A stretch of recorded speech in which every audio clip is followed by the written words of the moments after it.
തമിഴ്നാട്ടിലെ മധുര, ശിവഗംഗ ജില്ലകളുടെ അതിർത്തിയിലുള്ള ഒരു ഗ്രാമമാണ് കീഴടി അല്ലെങ്കിൽ കീഴാടി എന്നൊക്കെ അറിയപ്പെടുന്നത്. സമീപകാലത്തായിട്ട് എല്ലാവരും അതിനെക്കുറിച്ച് കേട്ടിട്ടുണ്ടാവും. അതിന്റെ കാരണം ആർക്കിയോളജിക്കൽ സർവേ ഓഫ് ഇന്ത്യയും അതോടൊപ്പം തന്നെ തമിഴ്നാട് ആർക്കിയോളജി ഡിപ്പാർട്ട്മെന്റ് നടത്തിയ ഖനനത്തിൽ റേഡിയോ കാർബൺ ഡേറ്റിംഗ് വഴി BC 6-ാം നൂറ്റാണ്ടിലെ ഒരു സംഘകാലത്തുള്ള ജനവാസ കേന്ദ്രത്തിന്റെ തെളിവുകളും അവശിഷ്ടങ്ങളും ഇവിടെ കണ്ടെത്തുകയുണ്ടായി.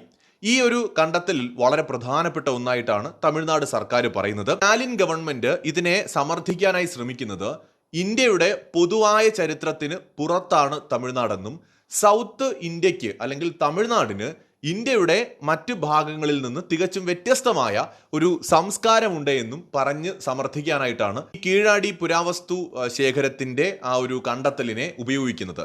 തികച്ചും രാഷ്ട്രീയമായിട്ടാണ് ഉപയോഗിക്കുന്നത്. അതായത് ഇന്ത്യ എന്ന് പറയുമ്പോൾ പൊതുവേ നമ്മൾ പറഞ്ഞു കേട്ടിട്ടുള്ളത് ഏറ്റവും പുരാതനമായ സംസ്കാരം, ഏറ്റവും പുരാതനമായ മതം സ്ഥിതി ചെയ്യുന്നതൊക്കെ ഇന്ത്യയിലാണ്. ഇപ്പോൾ ഉദാഹരണത്തിന് ഹിന്ദുയിസം ലോകത്തിലെ ഏറ്റവും പുരാതനമായിട്ടുള്ള ഒരു മതമാണല്ലോ. എന്നാൽ ഹിന്ദുയിസം എന്ന് പറയുന്നത് ഒരു അധിനിവേശ മതമാണെന്നും അത് ഇന്ത്യയിൽ ഉണ്ടായ ഒരു മതമല്ല എന്നും ആ ഒരു ഹിന്ദുയിസത്തിന് പുറത്ത് വളരെ മതേതരത്വം ഉണ്ടായിരുന്ന ഒരു സമൂഹമായിരുന്നു 2500 വർഷം മുമ്പ് തമിഴ്നാടെന്നും പിൽക്കാലത്താണ് തമിഴ്നാട്ടിലേക്ക് ഹിന്ദുമതം കടന്നുകൂടിയത് എന്നുമുള്ള ഒരു വാദമാണ് ദ്രാവിഡ രാഷ്ട്രീയത്തിന്റെ വക്താക്കളായിട്ടുള്ള DMKയും ഇപ്പോഴത്തെ തമിഴ്നാട് ഗവൺമെന്റും കൊണ്ടുവരാനായിട്ട് ശ്രമിക്കുന്നത്. എന്നാൽ ഇതിന് വസ്തുതകളുമായി യാതൊരു ബന്ധവുമില്ല എന്നുള്ളതാണ് പരമമായ യാഥാർത്ഥ്യം. ഒരു കാര്യം ശരിയാണ്, കീഴടി പുരാവസ്തു ശേഖരത്തിൽ ഡയറക്റ്റ് ഹിന്ദുമതവുമായി ബന്ധിപ്പിക്കുന്ന സിംബലുകളോ അല്ലെങ്കിൽ ഹിന്ദുമതവുമായി ബന്ധിപ്പിക്കുന്ന വിഗ്രഹങ്ങളോ അങ്ങനെ എന്തെങ്കിലും കണ്ടെടുത്തതായി നമുക്ക് കാണാൻ കഴിയില്ല. പക്ഷെ അതുകൊണ്ട് മാത്രം ഈ ഒരു തമിഴ് സംസ്കാരം എന്ന് പറയുന്നത് ഇന്ത്യയുടെ അല്ലെങ്കിൽ പൊതുവെ ഇന്ത്യൻ സംസ്കാരത്തിൽ നിന്ന് ഡിഫറൻ്റ് ആണ് അല്ലെങ്കിൽ ഹിന്ദു കൾച്ചറിൽ നിന്ന് പുറത്തായിരുന്നു എന്ന് പറയാൻ കഴിയില്ല. അതിന് ഒരുപാട് കാരണങ്ങളുണ്ട്. എന്നാൽ അങ്ങനെ പറയാനും അങ്ങനെ PR വർക്കിലൂടെയും ഒക്കെ തമിഴ്നാട് എന്തുകൊണ്ട് ശ്രമിക്കുന്നു എന്ന് ചോദിച്ചാൽ അവര് ഒരു വിഘടനവാദത്തിന്റെ സ്വഭാവത്തിലേക്ക് അവിടുത്തെ പൊളിറ്റിക്സിനെ കൊണ്ടുപോയിക്കൊണ്ടിരിക്കുകയാണ്. പലരും ഇതിനെക്കുറിച്ച് കൃത്യമായി മനസ്സിലാക്കാതെ പറയുന്നത് കണ്ടിട്ടുണ്ട്. ഇൻഡസ് വാലി സിവിലൈസേഷനേക്കാൾ പഴക്കമുണ്ട് ഈ ഒരു കീഴാടി സിവിലൈസേഷൻ എന്ന്, അല്ലെങ്കിൽ അവിടെ നിന്ന് കണ്ടെത്തിയ തെളിവുകൾക്കെന്ന്. അത് തികച്ചും തെറ്റാണ്. BC 6-ാം നൂറ്റാണ്ടെന്ന് പറയുമ്പോൾ ശ്രീബുദ്ധന്റെ ആ ഒരു കാലഘട്ടത്തിലാണ് ഉണ്ടായിരുന്ന സെറ്റിൽമെന്റും അതിന്റെ അവശിഷ്ടങ്ങളും തെളിവുകളും ആ കാലഘട്ടത്തിൽ ഒരു 2500-600 വർഷം മുമ്പുള്ള എവിഡൻസ് ആണ് നമ്മൾ കീഴാടിയിൽ നിന്ന് കണ്ടെത്തിയിരിക്കുന്നത്. എല്ലാവർക്കും അറിയാം, ഇന്ത്യയിലും പാകിസ്ഥാനിലുമായിട്ട് വ്യാപിച്ചു കിടക്കുന്ന ഇൻഡസ് വാലി സിവിലൈസേഷൻ എന്ന് പറയുന്നത് ഏകദേശം 4000 മുതൽ 5000 വർഷം പഴക്കമുള്ള ഒരു സംസ്കാരത്തിന്റെ ഭാഗമായിരുന്നു അത്. അങ്ങനെ നോക്കുമ്പോൾ ഇപ്പോൾ കണ്ടെത്തിയിരിക്കുന്ന ഈ തെളിവുകൾ എന്ന് പറയുന്നത് ഇന്ത്യയിലെ ഏറ്റവും പുരാതനമായ ഒരു സംസ്കാരത്തിന്റെ തെളിവുകളല്ല. രണ്ടാമത്, ഇപ്പൊ രാജസ്ഥാനിൽ നിന്ന് ഏറ്റവും ലേറ്റസ്റ്റ് ആയിട്ട് 4500 വർഷം പഴക്കമുള്ള ഒരു സംസ്കാരത്തിന്റെയും ഒരു നഗരത്തിന്റെയും തെളിവുകൾ കണ്ടെത്തിയിട്ടുണ്ട്. ആർക്കിയോളജി വകുപ്പ് സ്ഥിരീകരിച്ച കാര്യമാണ്. മാത്രമല്ല ഒരു നദിയുടെ സാന്നിധ്യം അവിടെ അവർ കണ്ടെത്തിയിട്ടുണ്ട്. അത് ഒരു പക്ഷേ സരസ്വതി നദിയായിരിക്കാമെന്ന സംശയങ്ങളുമുണ്ട്. നേരത്തെ രാജസ്ഥാനിലൂടെ ഒഴുകിയിരുന്ന ഒരു നദിയുടെ തീരത്ത് നിലനിന്നിരുന്ന സംസ്കാരമാണ് കണ്ടെത്തിയിരിക്കുന്നത്. അവിടെ നിന്ന് ഈ പറയുന്ന മൗര്യ സാമ്രാജ്യം വരെ 4500 വർഷത്തിന് മുമ്പ് തൊട്ട് മൗര്യ സാമ്രാജ്യം വരെയുള്ള സംസ്കാരങ്ങളുടെ തെളിവുകൾ കണ്ടെത്താൻ കഴിഞ്ഞിട്ടുണ്ട്. ഹിന്ദുമത വിശ്വാസവുമായി ബന്ധപ്പെട്ട ഒരുപാട് തെളിവുകൾ, വിഗ്രഹങ്ങൾ, അതുപോലെ സിംബൽസ്, അങ്ങനെ ഒരുപാട് തെളിവുകൾ അവിടെ നിന്ന് കണ്ടെത്തിയിട്ടുമുണ്ട്. മാത്രമല്ല ഇത് ഒരുപക്ഷെ ഇൻഡസ് വാലി സിവിലൈസേഷനേക്കാൾ പഴക്കമുള്ളതാകാമെന്ന സംശയങ്ങളുമുണ്ട്. എന്നാൽ കീഴാടിയിൽ അത്തരത്തിൽ ഹിന്ദുമത സംസ്കാരവുമായി ബന്ധപ്പെട്ട് ഡയറക്റ്റ് എവിഡൻസുകൾ കിട്ടിയിട്ടില്ല എന്നാണ് പറയുന്നത്. ഈ സ്വാസ്തിക സൈൻ എന്ന് പറയുന്നത് അവിടെ നിന്ന് കിട്ടിയതായിട്ട് ചില റിപ്പോർട്ടുകൾ വന്നിട്ടുണ്ട്. പക്ഷെ അത് ഡയറക്റ്റ് ഹിന്ദുമതവുമായിട്ട് കണക്ട് ചെയ്യുന്നതല്ല. പല സിവിലൈസേഷൻസിലും അത്തരം സിംബൽസ് ഒക്കെ ഉണ്ട് എന്ന ഒരു വാദമാണ് അതിനെ ഉയർത്തി ഡിഫെൻഡ് ചെയ്യുന്നത്.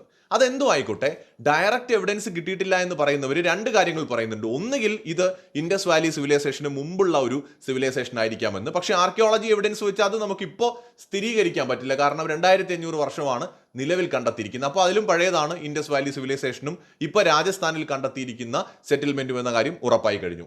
എന്നാൽ പിന്നെ ഒരു കൂട്ടർ പറയുന്നത് ഈ ഇൻഡസ് വാലി സിവിലൈസേഷനും അല്ലെങ്കിൽ നോർത്ത് ഇന്ത്യയിൽ ഹിന്ദുയിസം അങ്ങ് വളർന്നു നിന്ന സമയത്തും സൗത്ത് ഇന്ത്യ അതിൽ നിന്ന് ഡിഫറൻ്റ് ആണ് എന്നാണ് കുറെ പേര് പറയുന്നത്. ഇപ്പൊ നമ്മൾ ആൻഡമാൻ നിക്കോബാർ ദ്വീപിൽ പോയി കഴിഞ്ഞാൽ അവിടെ എല്ലാ ദ്വീപുകളിലും നമുക്ക് പോകാൻ പറ്റില്ല. നോർത്ത് സെന്റിനെന്റൽ ദ്വീപിൽ പോയി കഴിഞ്ഞാൽ അവിടെയുള്ള മനുഷ്യർക്ക് ഇന്നത്തെ മനുഷ്യരുമായി ഒരു ബന്ധവുമില്ല. മൊബൈൽ ഫോൺ ഉണ്ടെന്നും ഇന്റർനെറ്റ് ഉണ്ടെന്നും നമുക്കൊക്കെ ഇതൊക്കെ സാധിക്കുമെന്നും നമ്മൾ ഇങ്ങനെ വളരെ അഡ്വാൻസ്ഡ് ആയിട്ടുള്ളൊരു സമൂഹമാണെന്നും അവർക്ക് ഒരിക്കലും അറിയുക പോലുമില്ല. കാരണം ഇന്നും അവർ ഒരു പ്രാചീന കാലഘട്ടത്തിനനുസരിച്ച് ജീവിക്കുന്നവരാണ്. ഇന്ത്യൻ സബ് കോണ്ടിനെന്റ് എന്ന് പറയുന്നത് വളരെ വലുതാണ്. ഇപ്പൊ ഹിന്ദുമതം എന്ന് പറയുന്നത് ഒരേ സമയത്ത് ഇങ്ങനെ എല്ലായിടത്തും ഉണ്ടായ ഒന്നാണെന്ന് ആർക്കും പറയാൻ പറ്റില്ലല്ലോ. ഏതെങ്കിലും ഒരു സ്ഥലത്തോ അല്ലെങ്കിൽ പല ഇടങ്ങളിലോ ആയിട്ടോ പതിയെ പതിയെ രൂപം കൊണ്ട് പിന്നീട് മുഴുവൻ പ്രദേശങ്ങളിലേക്കും വ്യാപിച്ച ഒരു മതം തന്നെയാണ് ഹിന്ദുമതം എന്ന് പറയുന്നത്. ഉദാഹരണത്തിന് ഇസ്ലാം എന്ന് പറയുന്നത് നമുക്ക് എടുക്കാം. മിഡിൽ ഈസ്റ്റിൽ രൂപം കൊണ്ട ഒരു മതം. ആ മതം ഇന്ന് ആഫ്രിക്കയിലുണ്ട്, യൂറോപ്പിലുണ്ട്, ഏഷ്യയിലുണ്ട്, ഏഷ്യയിലെ എല്ലായിടങ്ങളിലുമുണ്ട്, നോർത്ത് ഈസ്റ്റ് ഏഷ്യയിലുണ്ട്, അമേരിക്കയിലുണ്ട്, സൗത്ത് അമേരിക്കയിലുണ്ട്. എങ്ങനെയാണ് അവിടെയൊക്കെ എത്തിയത്? മിഡിൽ ഈസ്റ്റിൽ രൂപം കൊണ്ട ക്രിസ്ത്യാനിറ്റി യൂറോപ്പിലെയും അമേരിക്കയിലെയും പ്രധാന മതമായി മാറിയത് എങ്ങനെയാണ്? അപ്പോൾ മതം എന്ന് പറയുന്നത് അല്ലെങ്കിൽ ഒരു സംസ്കാരം എന്ന് പറയുന്നത് അത് വ്യാപിക്കുകയാണ്. എവിടെയെങ്കിലും ഒരിടത്ത് തുടങ്ങിയിട്ട് പിന്നെ അത് സ്പ്രെഡ് ആവുകയാണ് ചെയ്യുന്നത്. ഇപ്പോൾ ഇസ്ലാം മതം രൂപം കൊള്ളുന്നത് ഏറ്റവും ലേറ്റസ്റ്റ് ആയിട്ട് ഉണ്ടായ ഒരു മതമാണല്ലോ. അതായത് ഒരു 6-ാം നൂറ്റാണ്ട് 7-ാം നൂറ്റാണ്ട് കാലഘട്ടത്തിൽ പ്രചരിക്കാൻ തുടങ്ങിയ ഒരു മതമാണ്. ആ മതം തുടങ്ങുന്ന സമയത്ത് ക്രിസ്ത്യാനിറ്റി ഉൾപ്പെടെ ലോകത്തുണ്ടായിരുന്നു.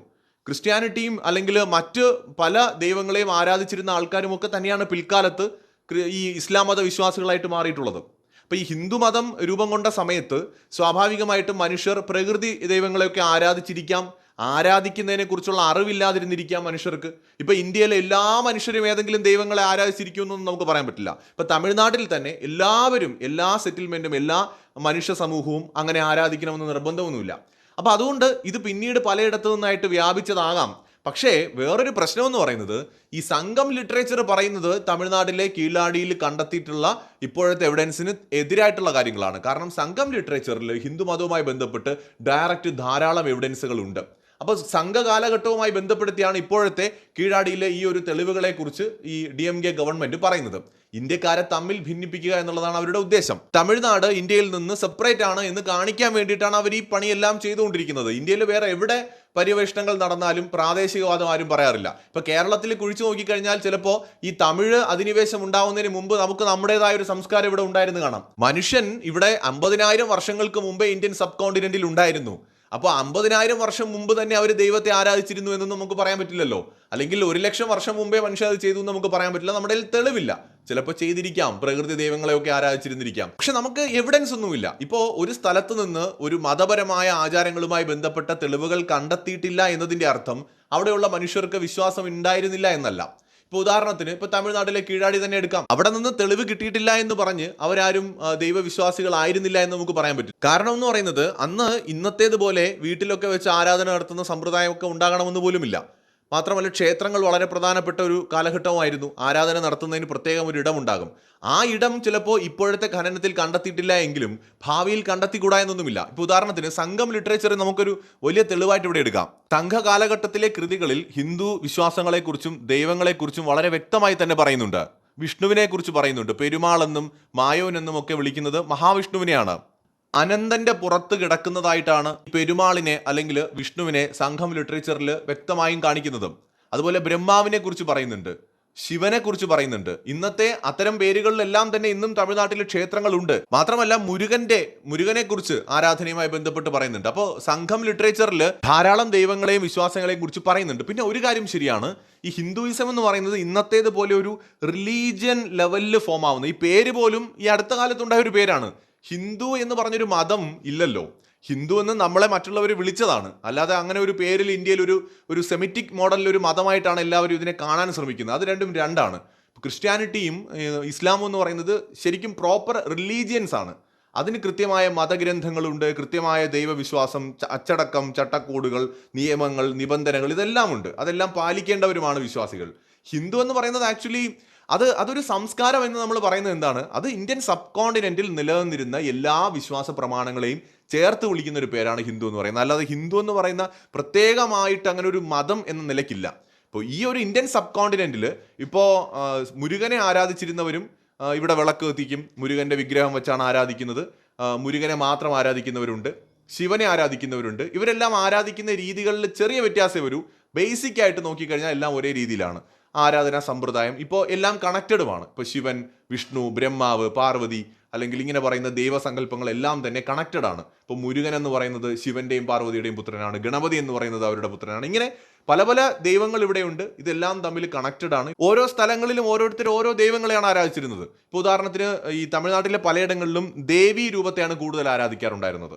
അവരവിടെ അത് മാത്രമേ കാണാൻ കഴിയൂല. അപ്പോൾ അതുകൊണ്ട് അതിന് പ്രത്യേകിച്ച് ഞങ്ങൾ ഹിന്ദുക്കളാണ് എന്ന് ഒരു പുരാതന ഗ്രന്ഥത്തിൽ എഴുതി വെച്ചിട്ടില്ല. വേദങ്ങളിലോ പിൽക്കാലത്ത് വന്ന ഒരു ഗ്രന്ഥങ്ങളിലും ഞങ്ങൾ ഹിന്ദുക്കളാണ് എന്നൊരു വാക്ക് നമുക്ക് കാണാൻ പറ്റില്ല. അപ്പം ഇന്ത്യൻ സബ് കോണ്ടിനെന്റിലുള്ള മനുഷ്യരെ ഹിന്ദുക്കൾ എന്ന അറബികളും അല്ലെങ്കിൽ ഗ്രീക്കുകാരും ഒക്കെ പലപ്പോഴും വിളിച്ചു എന്നുള്ളതല്ലാതെ ഹിന്ദു എന്നൊരു മതമല്ല, മറിച്ച് അതൊരു സംസ്കാരമാണ്. നമുക്കതിന് എന്ത് പേര് പറഞ്ഞു വേണമെങ്കിലും വിളിക്കാം. ഇപ്പോൾ കുറേ ആൾക്കാർ പറയാറുണ്ടല്ലോ സനാതന ധർമ്മം എന്ന് പറയും, ധാർമ്മിക് റിലീജൻ എന്ന് പറയും. ഇവൻ ബുദ്ധനും ജൈനനും ഒക്കെ ഈ ഇന്ത്യൻ സബ് കോണ്ടിനെന്റിലെ മതത്തിന്റെ ഭാഗമായി മാറുന്നത് അതുകൊണ്ടാണ്. അതെല്ലാം ഒരുപോലെ ഇരിക്കുന്നതും അതുകൊണ്ടാണ്. ഇപ്പോൾ ബുദ്ധമതം, ജൈനമതം, ഹിന്ദുമതം, സിഖ് മതം ഇതൊക്കെ തമ്മിലുള്ള സിമിലാരിറ്റി, ആരാധനാ സമ്പ്രദായം അല്ലെങ്കിൽ പൂജാരീതികൾ, ഇതൊക്കെ ഭയങ്കര സിമിലറാണ്. എന്നാൽ കോൺസെപ്റ്റിൽ ഡിഫറൻസും ഉണ്ട്. ഇപ്പോൾ പുരാതന കാലത്ത് ഈ DMK പറയുന്നുണ്ടല്ലോ അവിടെ മതം ഉണ്ടായിരുന്നില്ല. ഈവൻ നമ്മുടെ കേരളത്തിലും ഒരു ക്ഷേത്രമുണ്ട് തിരുവനന്തപുരത്ത്. നമ്മൾ നളന്ദ എന്നൊക്കെ പറയുന്നത് പോലെ തന്നെ തിരുവനന്തപുരത്ത് കാന്തളൂർ എന്ന് പറയുന്ന ഒരു ക്ഷേത്രവും അതിനോട് ചേർന്ന ഒരു ശാലയും ഉണ്ടായിരുന്നു, വിദ്യാലയം, സർവകലാശാല എന്നൊക്കെ പറയുന്ന പോലെ. 10-60ഓളം വ്യത്യസ്തമായിട്ടുള്ള വിഷയങ്ങൾ അവിടെ പഠിപ്പിച്ചിട്ടുണ്ടായിരുന്നു ഈ തിരുവനന്തപുരത്ത്. നമ്മൾ മനസ്സിലാക്കണം, കേരളത്തിന്റെ കാര്യമാണ് ഞാൻ പറയുന്നത്. ആ ക്ഷേത്രവുമായി ചേർന്ന കാന്തളൂർ ശാലയിൽ പഠിപ്പിച്ചിരുന്ന വിഷയങ്ങളിൽ ഒന്ന് ചാർവാക മതമാണ്. എന്ന് വെച്ചാൽ ഒരു ദൈവവും ഇല്ല എന്ന യുക്തിവാദമാണ് പഠിപ്പിച്ചിരുന്നത്. ഈ പുരാതന ഇന്ത്യൻ തത്വചിന്തയിൽ നിരീശ്വരവാദം വളരെ പ്രധാനമായി. എന്ന് വെച്ചാൽ ഈശ്വരനെ വിശ്വസിക്കണമെന്ന് ഒരു നിയമവും ഇല്ല, ഒരു നിർബന്ധവും ഇല്ല, ഒരു വിശ്വാസി അല്ലാതെയും ജീവിക്കാം. അപ്പോൾ അങ്ങനത്തെ ഒരു സവിശേഷമായ ഒരു സംസ്കാരമാണ് ഇവിടെ ഉള്ളത്. ഈ തമിഴ്നാടെന്ന് പറയുന്നത് നോർത്ത് ഇന്ത്യയെ അപേക്ഷിച്ച് തികച്ചും ഡിഫറൻ്റ് ആണ്. ഇപ്പോൾ തമിഴ്നാട്ടിലെ ആചാരങ്ങൾ, അവിടുത്തെ വിശ്വാസങ്ങൾ, അവിടുത്തെ ക്ഷേത്രങ്ങൾ പോലും, അവിടുത്തെ ക്ഷേത്ര ശൈലി പോലും, അതിൻ്റെ വാസ്തു പോലും ദ്രവീഡിയൻ സ്റ്റൈലിലുള്ള ക്ഷേത്രങ്ങളൊക്കെയാണ് അവിടെ ഉള്ളത്. സോ തമിഴ്നാടെന്ന് പറയുന്നത് യുണീക്കാണ് അങ്ങനെ നോക്കുമ്പോൾ. അപ്പോൾ അവിടുത്തെ സാഹചര്യത്തിൽ രൂപം കൊണ്ടിട്ടുള്ള ഒരു ഹിന്ദു വിശ്വാസങ്ങളാണ് അവിടെ ഉള്ളത്. അത് അങ്ങനെ അല്ല എന്നും അധിനിവേശം നടത്തിയാണ് അവിടെ ഹിന്ദുമതം വന്നത് എന്നുമൊക്കെ സ്ഥാപിക്കാനാണ് സ്റ്റാലിൻ ഗവൺമെൻറ് ശ്രമിക്കുന്നത്. ശരിക്കും ഇന്ത്യക്കിടയിൽ ഒരു ജനങ്ങൾക്കിടയിൽ പരസ്പരം ചേരിതിരിവുണ്ടാക്കുക, ഞങ്ങൾ ഡിഫറൻ്റ് ആണ് എന്ന് മാറ്റുക, തമിഴ്നാട് ജനങ്ങളെ കേന്ദ്രത്തിനെതിരായിട്ട് ഇളക്കി വിടാനും അല്ലെങ്കിൽ ചിലപ്പോൾ ഇന്ത്യയിലെ പൊതുബോധത്തിൽ നിന്ന് അവരെ മാറ്റി നിർത്താനും ഈ തമിഴ് വാദം അരക്കിട്ടുറപ്പിക്കാനുമാണ് ഈ കീഴാടിയിൽ നിന്ന് കിട്ടിയിട്ടുള്ള ആർക്കിയോളജിക്കൽ എവിഡൻസിനെ സ്റ്റാലിൻ ഗവൺമെൻറ് യൂസ് ചെയ്യുന്നത്, തികച്ചും രാഷ്ട്രീയമായിട്ട്. അത് മാറ്റിവെച്ചാൽ ഇതൊക്കെ സ്വാഭാവികമാണ്. ഉത്തരേന്ത്യയിൽ തന്നെ ഈ ഹിന്ദു മതം അല്ലെങ്കിൽ ഈ വിശ്വാസമൊക്കെ ഉണ്ടാവുന്നതിന് മുമ്പ് മനുഷ്യന്മാരില്ലായിരുന്നോ? ഉണ്ടായിരുന്നില്ലേ? അവരൊരു ദൈവത്തിലും ചിലപ്പോൾ വിശ്വസിച്ചിട്ടുണ്ടാവില്ല, ചിലപ്പോൾ പ്രകൃതി ദൈവങ്ങളെ ആയിരിക്കും ആരാധിച്ചിട്ടുണ്ടാവുക. ഏതോ ഒരു ഘട്ടത്തിൽ ഹിന്ദു മത വിശ്വാസികളായിട്ട് അവർ മാറിക്കാണും. പിന്നീട് അവിടെ നിന്ന് ഇങ്ങോട്ട് സൗത്തിലോട്ട് അവർ സഞ്ചരിച്ചിട്ടുണ്ടാവാം ചിലപ്പോൾ. ഇപ്പോൾ ഇവിടെ നിന്ന്, നമ്മുടെ തമിഴ്നാട്ടിൽ നിന്ന് ചൈനയിലോട്ട് ആൾക്കാർ പോയിട്ടുണ്ട്. സിദ്ധന്മാർ ഇന്ത്യ ഒട്ടാകെ സഞ്ചരിച്ചിട്ടുണ്ട്, നോർത്ത് ഈസ്റ്റിലേക്ക് പോയിട്ടുണ്ട്, അതുപോലെ സൗത്ത് ഈസ്റ്റിലേക്ക് പോയിട്ടുണ്ട്. അങ്ങനെ പല ഭാഗങ്ങളിലേക്ക് ഇവിടെ നിന്ന് സിദ്ധന്മാർ പോയിട്ടുണ്ട് തമിഴ്നാട്ടിൽ നിന്നും. എന്തിനാ പോയത്? മതം പ്രചരിപ്പിക്കാനാണ് പോയത്. അപ്പോൾ ഇതൊക്കെ എല്ലാ കാലത്തും നടന്നിട്ടുള്ള കാര്യങ്ങളാണ്. പക്ഷെ ഇതിനെ രാഷ്ട്രീയമായിട്ട് ഉപയോഗിക്കുന്നിടത്താണ് പ്രശ്നം. നമ്മുടെ കേരളത്തിലും നമ്മൾ ഒരുപാട് ഈ പറഞ്ഞ പോലത്തെ പര്യവേഷണങ്ങൾ നടത്തുകയാണെങ്കിൽ നമ്മുടെ തനതായ സംസ്കാരം കണ്ടെത്താൻ നമുക്ക് കഴിയും. ഇപ്പോൾ വയനാട് തന്നെ ഒരുപാട് എവിഡൻസുകൾ നമുക്ക് കിട്ടിയിട്ടുണ്ട്. അതുപോലെ ഒരുപാട് തെളിവുകൾ നമ്മുടെ മുമ്പിലുണ്ട്. ഇപ്പോൾ ആയി രാജവംശം നമ്മുടെ തിരുവനന്തപുരം കേന്ദ്രമായിട്ട് നിലനിന്നിരുന്ന ഒരു രാജവംശമാണ്. ആയി രാജവംശത്തെ നശിപ്പിച്ചത് ചോളന്മാരും പാണ്ഡ്യന്മാരും ഒക്കെ ചേർന്നുകൊണ്ടാണ്. ചോള രാജാക്കന്മാർ നിരന്തരം യുദ്ധം ചെയ്ത് തകർത്ത് കളഞ്ഞൊരു രാജവംശമാണ്. അത് തമിഴ് രാജവംശത്തിൽ നിന്ന് ഡിഫറൻ്റ് ആണ് ആയി രാജവംശം. അങ്ങനെയാണിത്. ചരിത്രം എടുത്ത് നോക്കിക്കഴിഞ്ഞാൽ അങ്ങനെ ഒരുപാട് കാര്യങ്ങൾ നമുക്ക് കാണാൻ കഴിയും. ഇതൊക്കെ നമുക്ക് അഭിമാനിക്കാം. ഇത്തരത്തിൽ ഇപ്പോൾ തമിഴ്നാട് കീഴാടിയിൽ നമുക്ക് കിട്ടിയ കാര്യങ്ങൾ നമുക്ക് അഭിമാനത്തോടെ തന്നെ നമുക്ക് കാണാം. പക്ഷെ ഇവരതിനെ ഉപയോഗിക്കുന്നത് ഇത് ഇന്ത്യയുടെ ഒരു ഐക്യത്തെ തകർക്കാൻ വേണ്ടിയിട്ടും തമിഴ് സംസ്കാരം ഡിഫറൻ്റ് ആണെന്ന് കാണിക്കാനുമാണ്. അങ്ങനെ നോക്കിയാൽ മലയാളത്തിന് തനതായ ഒരു സംസ്കാരമുണ്ട്, കന്നഡ സംസാരിക്കുന്നവർക്ക് അവരുടേതായ സംസ്കാരമുണ്ട്. ഈ സംസ്കാരം എന്നത് നമ്മൾ ഏത് വർഷം തൊട്ട് എടുക്കണം? തമിഴിൻ്റെ ഒരു പ്രായത്തെക്കുറിച്ചാണ് ഇവർ പറയുന്നത്. അപ്പോൾ തമിഴെന്ന് പറയുന്ന സംസ്കാരം നമ്മുടെ കേരളത്തിലുണ്ടായിരുന്ന മനുഷ്യരിൽ അധിനിവേശം നടത്തി ഉണ്ടായതാണ്, കേരളത്തിലേക്ക് വന്നതാണ് എന്ന് വേണമെങ്കിൽ നമുക്ക് പറയാം.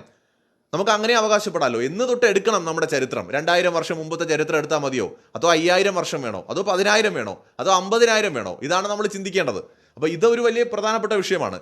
മറ്റൊരു കാര്യമെന്ന് പറയുന്നത് ഈ തമിഴ് ഭാഷ സംസ്കൃതത്തെക്കാൾ പഴക്കം ചെന്നതാണെന്നുള്ളൊരു വാദമാണ്. തെളിവില്ല, ചിലപ്പോൾ ആയിരിക്കാം, അതാണ് ചിലപ്പോൾ ആയിരിക്കാം, പക്ഷെ തെളിവില്ല. നമുക്ക് ഇന്ന് വരെ കിട്ടിയിട്ടുള്ള ആർക്കിയോളജിക്കൽ എവിഡൻസ് വെച്ചിട്ട് തമിഴ് ഭാഷയേക്കാൾ പഴക്കമുള്ളത് സംസ്കൃതത്തിനാണ്. ഈ വിഷയത്തെക്കുറിച്ച് നമുക്ക് മറ്റൊരു വീഡിയോയിൽ വിശദമായി സംസാരിക്കാം. തൽക്കാലം ബൈ.